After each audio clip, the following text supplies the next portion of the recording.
aywa ñu waxtaanee tolluwaay jamono Chérif mu mel ni jàngat li Souleymane Niang lañ ci àndal mi ngi ci plateau bi ak ñun Souleymane. wàllu koom-koom Chérif ni nga ko waxee Cheikh kon wàllu koom-koom la ñu waxtaanee ak Souleymane ajuma bu nekk tey nag ñu doon wax ci inflation bi maanaam tolluwaayu dëkk bi surtout ni mbir yi yokkee muy ci li nga xamante ni mooy denrée yi leen gën a jëfandikoo démb nag gis nañ gouvernement bi à travers le ministère des finances budget ak commerce jàkkaarloog taskatu xabaar yi état bi ne nangu na moom ngir daal di rek perte 47 milliards ngir rek dugalaat ko ci li nga xamante ne kon moom la ni war a jëfandikoo mel ni ñi ngi wuti pexe ngir jàmmaarloo ak inflation boobu.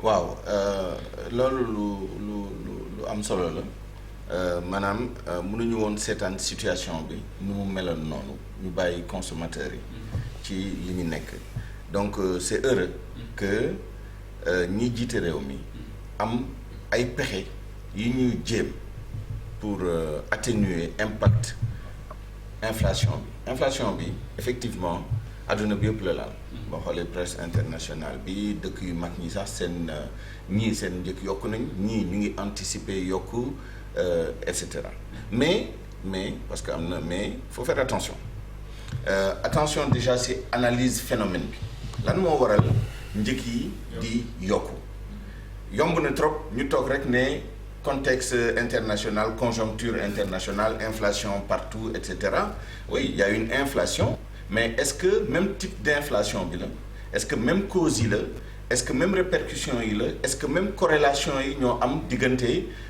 produits yi ñu wax yi c'est-à-dire démb boo dégloo ministre du commerce dafa ne njëkk yi yokku na moom ministre du budget d'ailleurs et puis c'est élément de langage la actuellement ñoom ñëpp koo ci wax rek mu ne la conjoncture transport bi dafa yokku parce que pétrole bi dafa yokku Covid bi moo indi pénurie de conteneurs ak pénurie de main-d'œuvre ci port yi et cetera effectivement il y a des pays yoo xam ne mën nga analyser phénomène bi noonu am na yeneen pays yoo xam ne bu ñu analyser un peu plus finement dañuy gis ni am na ay facteurs internes yoo xam ne junj nañ ko léegi-léegi boo dégloo Lamotte lu mu wax ci suukar bi moom mooy que ni am na ay phénomènes yoo xam ne c'est lié à des ñoom monopole lañ leen di accuser monopole dafa baaxul fenn parce que monopole moom mooy dafa am kenn koo xam ne moom moo am pouvoir de marché moom mooy déterminer prix moom mooy déterminer disponibilité produit moom mooy buum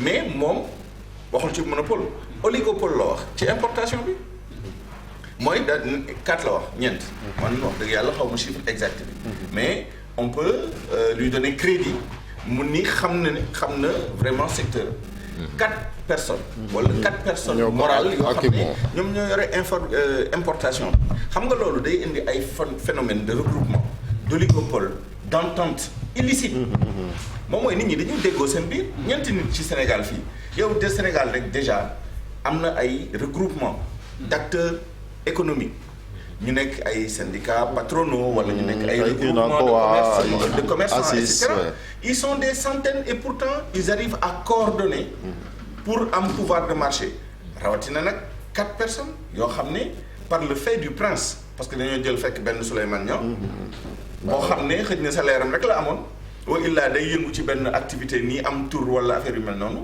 ñu jox ko loo xam ne joxuñu ko keneen te dara justifié wu ko du yaa fi ëpp xam-xam du yaa fi ëpp xaalis du yaa fi ëpp légitimité du dara c'est ce qu'on appelle le fait du prince dañoo décider ni yow la mais loolu boo ko defee am na si yeneen dëkk mooy li ñuy tuddee les capitaines d'industrie waaye day am ay conditions yu ñu ci attaché boo ne diwlin ñeent wala juróomi nit ñoo koy importer Sénégal bu boobaa da ngay xool na nga leen di professionnaliser nga industrialiser leen parce que nag bu yemee rek ci ni jox nañ la ay DIPA jox nañ la autorisation pour ngay importer defal la ay facilité te amul benn condition attachée mooy ñu ngi lay enrichir personnellement par contre mun nañu la enrichir personnellement mu amay conditions yi ñu ci boole en termes de prix loolu moo ñuy indiwaat ci suñu débat bi ci inflation dafa am loo xam ne dañ ko war a garantir ci prix état bi fixer ay plafond ak ay plancher pour protéger la waaye yow tamit nga yem ci plancher ak plafond boobu ba pare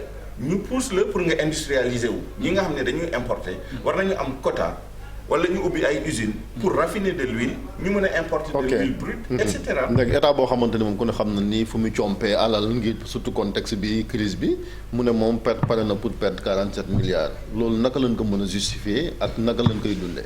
alors 47 milliards c'est quoi 47 milliards xaalis bu bëri la mais 47 milliards boo ko rapporté ci les recettes prévues ci budget 2021 bi notamment dans le cadre de la loi rectificative la loi de finances rectificative les recettes attendues c'est quand même 3170 milliards de francs CFA moom mooy recettes yi nga xam ne moom la ñu budgétiser 47 milliards boo ko rapporté ci 3170 milliards de francs c'est moins de 1%. Donc comparativement au budget c'est pas grand-chose. D'ailleurs bu nekkee ni ci loolu rek la ñu yem en termes de changement des lignes budgétaires du nécessité sax ñu def deuxième loi de finances rectificative parce que impact bi c'est pas très significatif.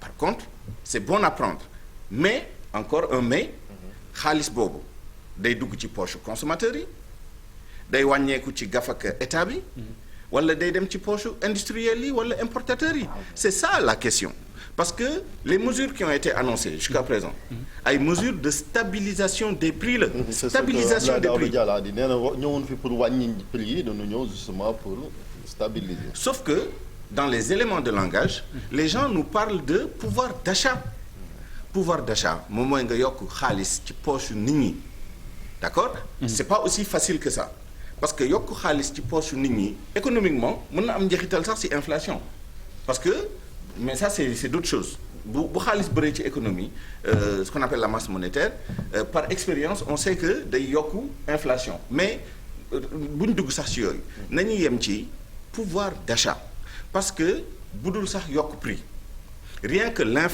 inflation naturelle bi ñu am entre 1% et 3% dépendant de la conjoncture. Chaque année prix yi inflation loolu lay signifier. Le taux d'inflation. moom mooy le niveau des prix le niveau général des prix augmente entre 1 et 3% puisque 3% mooy plafond bi nga xam ne moom la ñu déggoo ci critère de convergence. Ça peut être même moins de 1%.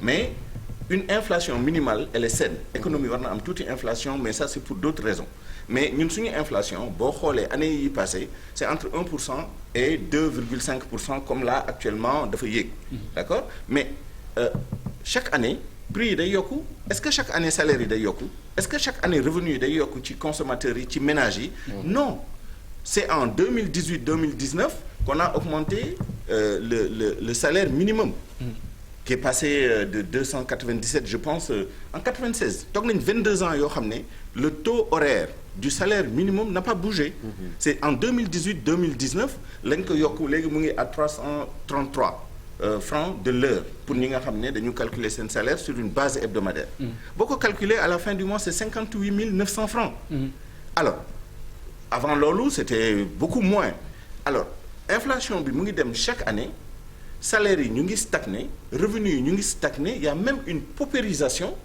bu boobaa nañ ñu wax on a stabilisé les prix au bénéfice de qui certainement mais de façon marginale au bénéfice des consommateurs parce que nag wax dëgg yàlla am na lu gën yokk njëg ci consommateurs yi mais li gënoon mooy bu ñu mënta wàññi tamit bu ñu yokkul njëg bu ñu wàññiwul njëg yi ñu yokk dara ci poche consommateurs yi loolu mooy pouvoir d'achat mais li ñu def pour l'instant les principaux bénéficiaires ce sont les importateurs les industriels ñi di jaay ok et secondairement parce que simplement on a stabilisé les prix les consommateurs mais le problème reste en l'état justement stabilisation boobu sax ba kañ la maanaam soo koy natt kañ lay ban période lay jeex est-ce que nguur gi tamit dañuy dem ba benn instant mu retirer waat jëlaat xaalis boobu nga xam ne la ci renoncer woon wala day toog xaar ba nu mu tuddati environnement bi favorable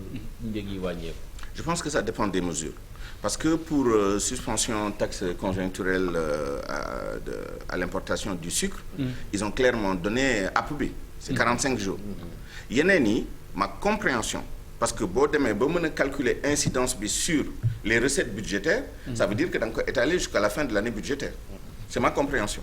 Donc c'est entre aujourd'hui et la fin de l'année budgétaire parce que lu ko mooy doo mën a calculer ñaata lay am incidence à moins que nga fixer beneen périodicité boo xam ne te yaakaar naa ne bu ñu fixé woon beneen périodicité nañ ko wax publiquement à défaut j'en déduis que probablement calcul yu ñu def yi ils ont fait ça sur la base de fii ak année budgétaire bi di jeex loolu mooy nekk njeexital bi sur les finances publiques bu ñu demee ba année budgétaire bi jeex je pense que il y aura probablement je parle sous le contrôle de madame Aïda Mbodj que je salue au passage respectueusement je pense que bu ñu amul loi de finances rectificative te yaakaar naa dinañ am loi de finances rectificative à moins que mu nekk loolu jusqu'à la prochaine loi de finances rectificative loolu mooy nekk njeexital bi wa illa bu amee beneen njeexital dinañu obligé ñu def loi de finances rectificative vers octobre-novembre sinon je conclus que calcul bu ñu def bi ils ont fait ça sur la base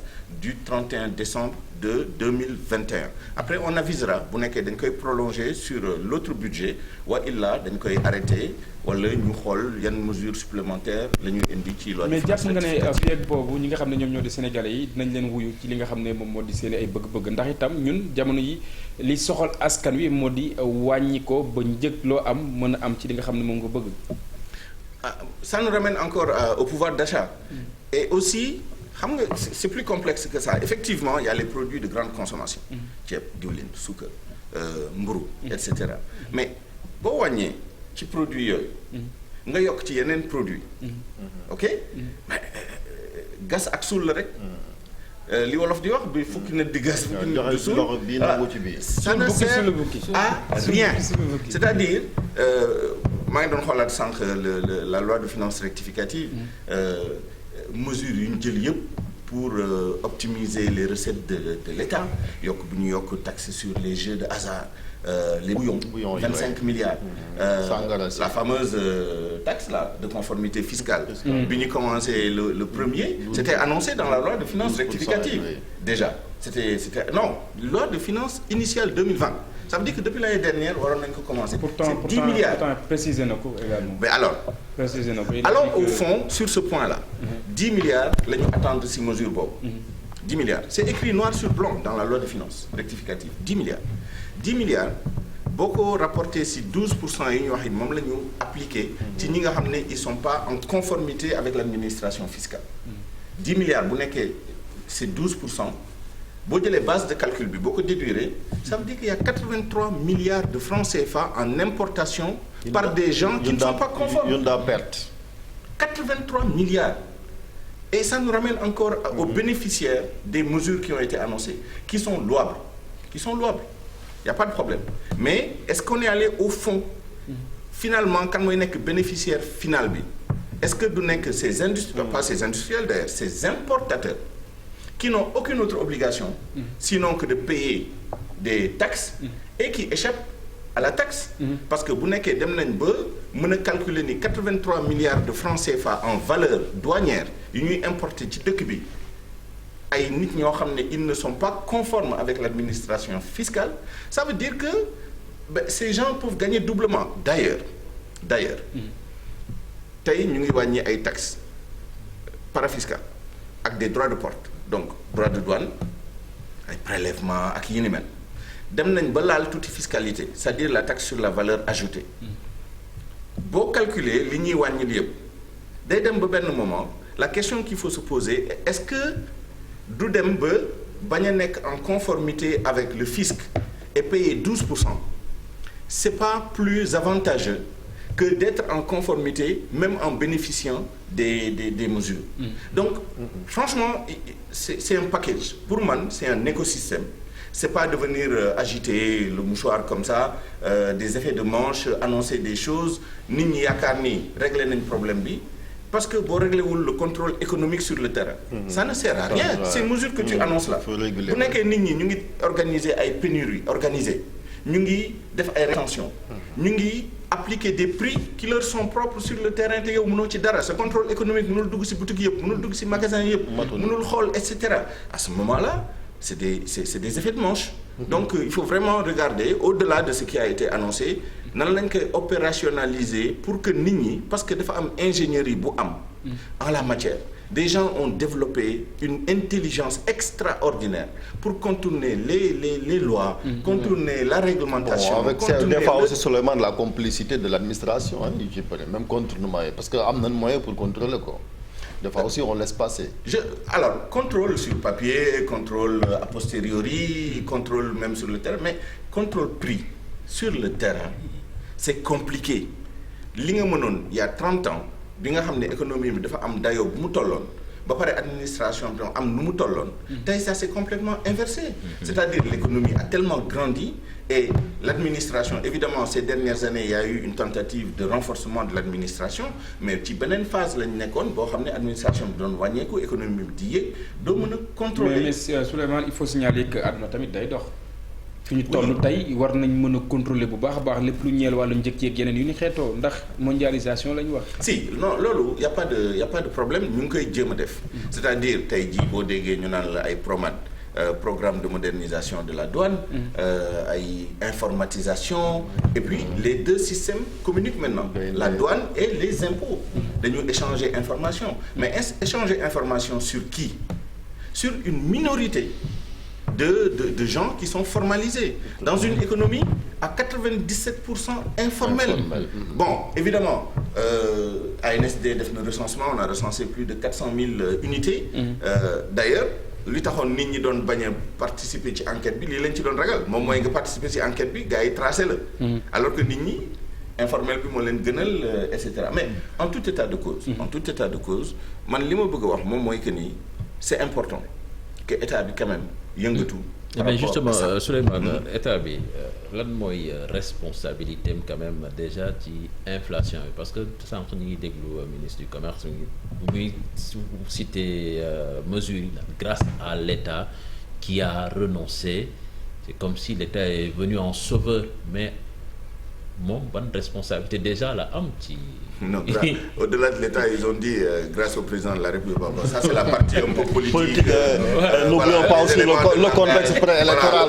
Aussi, hein? Non, mais pour répondre clairement à la question, il ne faut pas oublier quand même que nous sommes dans une économie, boo xam ne le seul levier, l'un des rares leviers en tout cas dont on dispose, c'est le levier budgétaire. Moom mooy état bi ay taxes ay impôts. ak ay ay instruments parafiscaux ay prélèvements ay redevances ak ay retenues ak yi kenn xamul. yooyu l'essentiel de li muy am fa lay jógee 2500 milliards yoo xam ne taxe la impôt ak yi ni mel. d'accord ñuy jël ci askan wi. La responsabilité de l'État dans cette inflation. Mais lu en négatif par rapport ak mesures yu ñu jëli moom mooy que ni il y a certainement beaucoup trop de taxes. Sur les prix boo xoolee nomenclature prix yi taxes yi prélèvements yi et cetera c'est quand même assez significatif d'autant plus que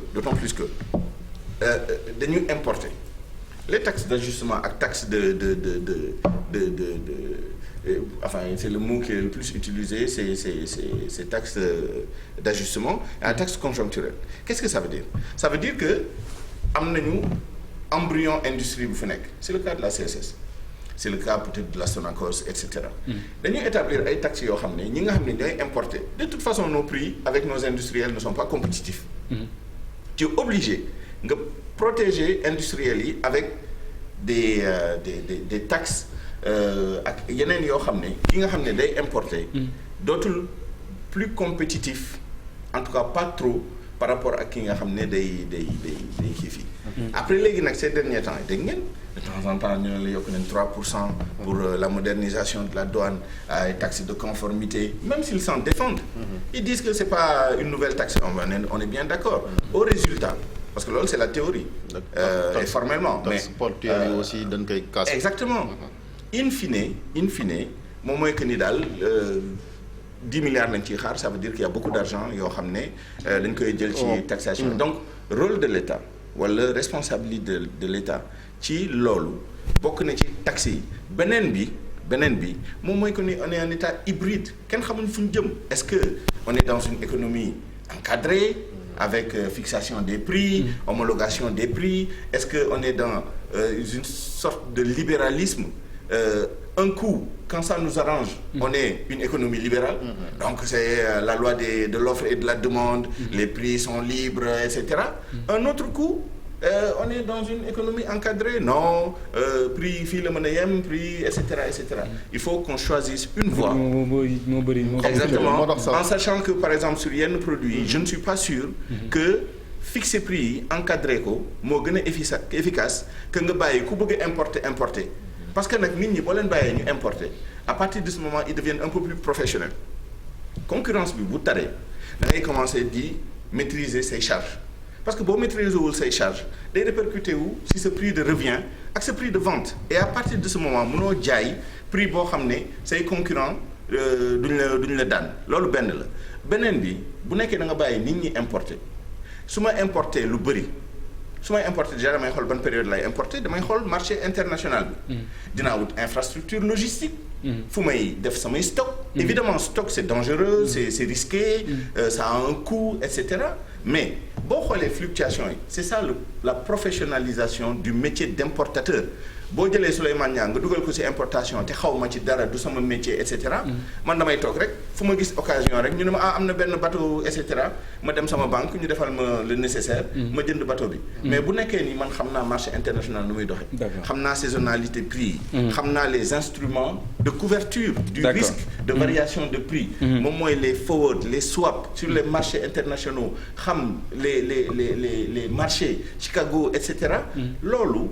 buñ ko bàyyee professionnaliser ko yaatal ko bu boobaa.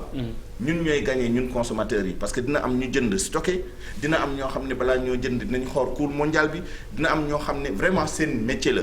waaye nag bu nekkee ne da nga jël 4 personnes juste pour les enrichir bàyyi leen ñu importer. ils vont importer n'importe quoi leur prix de revient va être extrêmement élevé y a que l'État qui gagne parce que da leen di daan ay taxes ba ñu bëgg dee. ñoom tamit ñu répercuter ko la seule variable d'ajustement qu'on a actuellement.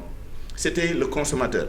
Il est heureux que l'État joue quand même sur la variable d'ajustement de la taxe, de l'impôt pour quand même soulager. Mais soulagement bi, c'est relatif parce que on a stabilisé les prix mais on n'a pas augmenté le pouvoir d'achat.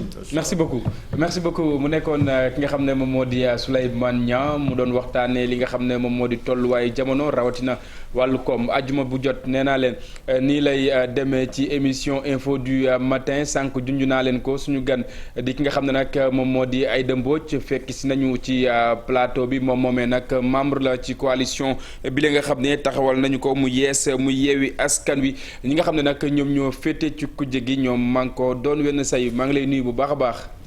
asalaamaaleykum Cheikh maa ngi leen di nuyu Cheikh Tidiane di nuyu Chérif Souleymane maa ngi lay nuyu. di la féliciter ci sa analyse. merci beaucoup jërëjëf léegi daañu yaatal ak moom ginnaaw bàkk bi ñu dellu ci waat ci plateau bi.